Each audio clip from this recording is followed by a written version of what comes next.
do'stlar, biz mana O'zbekistonimizga kelgan yagona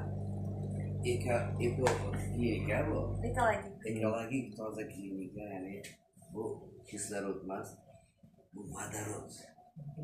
Kislorod emas, vodorod.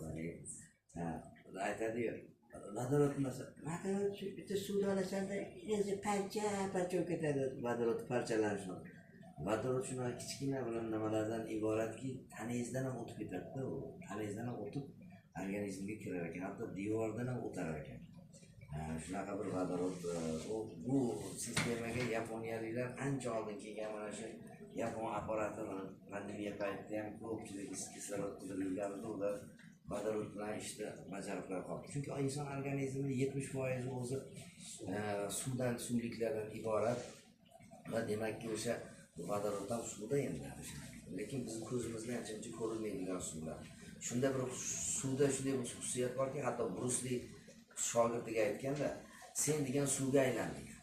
Ya'ni vodorod o'sha suvga aylan, chunki suv tinmasdan harakat qiladi, u o'z yo'lini baribir topadi degan. Demak, qarangki, biz organizmimizga mana shunday masaqada so'zlayman, shu vodorodlar kirgandan keyin sekin tuz-tuzli suvlarimizni ham ichlariga kirib turib, o'zini o'shalik dushmanlarni topularini yanchiydi-da, shu vodorod.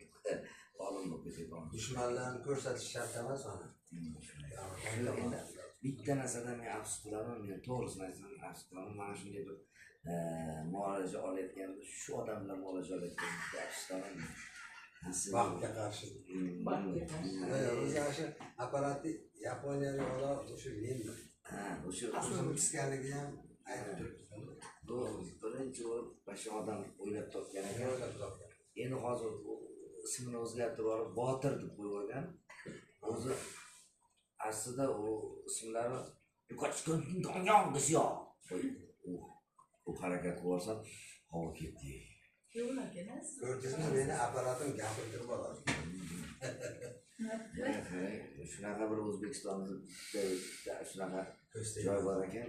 Xudo xolasa hammalarga tavsiya qilaman. Bu albatta uydagilarga aytib tavsiya qilaman. Xotinimga ham bo'lsa qanday tavsiya qilyapman, sizlarning ishingiz.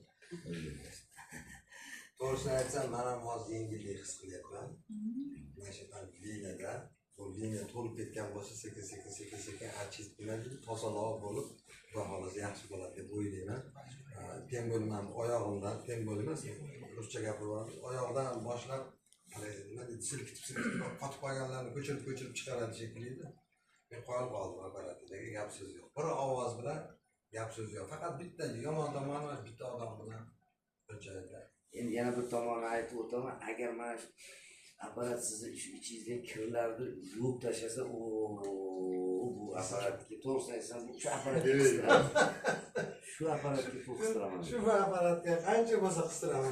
Shuncha narsa ta'sir qilmagan, beta'sirlagan. Hozir mana so'raydi. Shifo bo'lsin, shifo bo'lsin. Chiqadi. Shifo bo'lsin.